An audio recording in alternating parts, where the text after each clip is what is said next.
My name is Eleanor, and I am 90 years old. I want you to stop what you're doing for just a moment, because what I'm about to tell you took me 9 decades to understand, and I am not going to waste another minute keeping it to myself. Silence is a superpower. I know. You've heard that word thrown around so carelessly. Superpower. Like it belongs to comic books and children's movies. But stay with me, because by the time I'm done, you will never look at a quiet room the same way again. Most people are terrified of silence. They fill every gap. Phones, televisions, noise, conversation, busyness. Anything to avoid sitting alone with themselves for 5 uninterrupted minutes. I used to be one of those people. For most of my life, I ran from silence the way you run from a fire. I kept busy. I kept talking. I kept planning. I kept worrying. I thought that's what living looked like. Noise, motion, doing. And then everything stopped. My husband passed. My children moved far away. The house we'd filled with 40 years of noise became very, very quiet. And I had 2 choices. I could fight it, which is what most people do. Turn on the television, call someone, go somewhere, anything to avoid sitting inside that stillness. Or I could sit down and listen. I chose to sit down, and what I found in that silence changed everything I thought I knew about life, about myself, about what it means to be truly alive. Here are 7 things silence taught me that I wish I had learned at 40. 1. Silence is where you finally hear yourself. For most of my adult life, I did not know what I actually wanted. I knew what my husband wanted.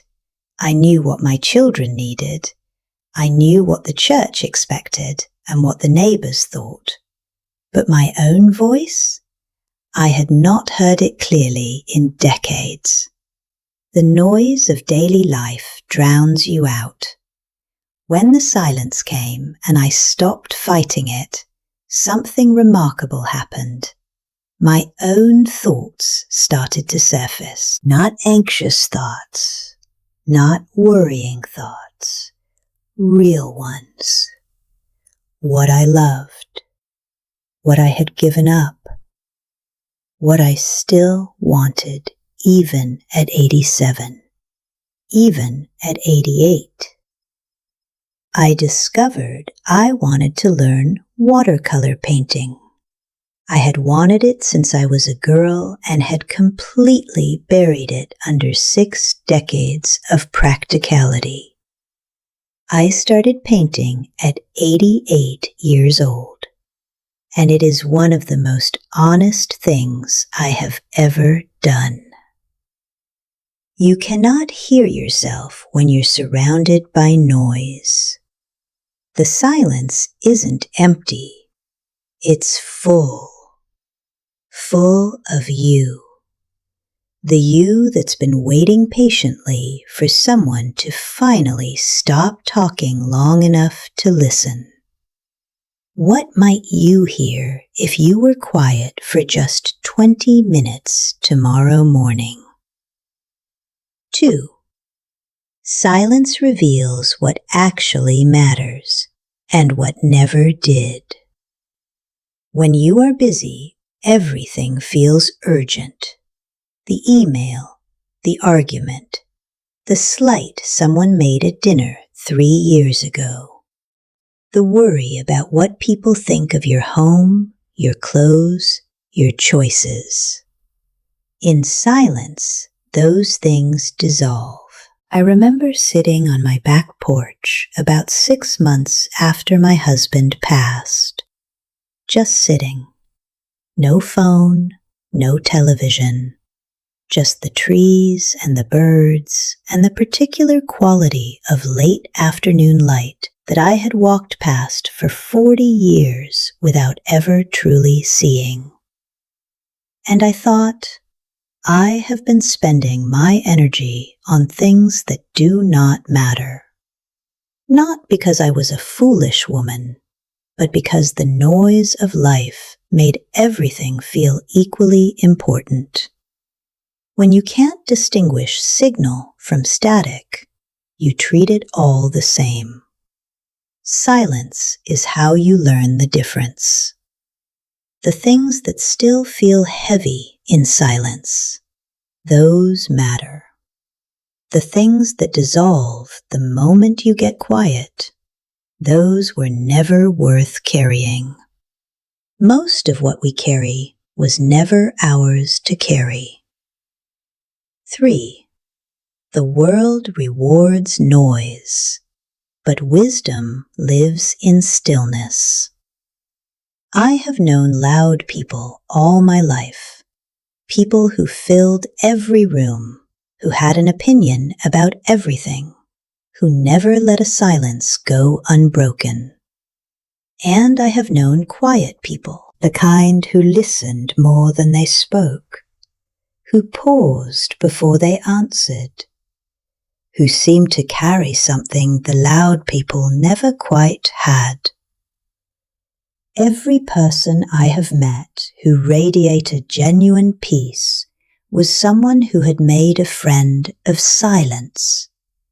Not someone who had given up, not someone passive or indifferent, but someone who had learned that their words were worth more when they came from a still place. I spent too many years believing that confidence meant having something to say, that you proved your intelligence by speaking quickly and often. It is not true. The most intelligent thing I ever did was learn to say nothing and wait. When you are quiet, you notice everything the noisy people miss. The hesitation in someone's voice that tells you they're frightened. The moment when a conversation turns and everyone pretends it didn't. The truth hiding under the polite surface of things. Silence gives you access to a frequency most people can't receive. 4. Silence taught me to stop performing and start living. This one is difficult to admit. For most of my life, I was performing, not dishonestly, but performing nonetheless. The good wife, the devoted mother, the cheerful neighbor, the woman who always had it together. I inhabited these roles so fully that I genuinely believed they were me. They were not me. They were costumes I had worn so long I forgot there was a person underneath. When silence came, there was no audience, no one to perform for, and something unexpected happened. I relaxed in a way I had not relaxed since childhood. I stopped cleaning the kitchen for company that wasn't coming. I stopped editing my thoughts before I had them.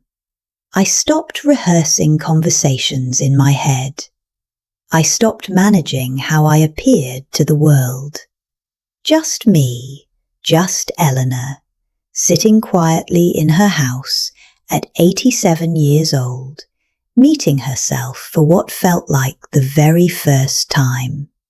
It is not too late for this. Whatever role you have been playing, whatever performance you have kept up, silence is the dressing room where you can finally take it off.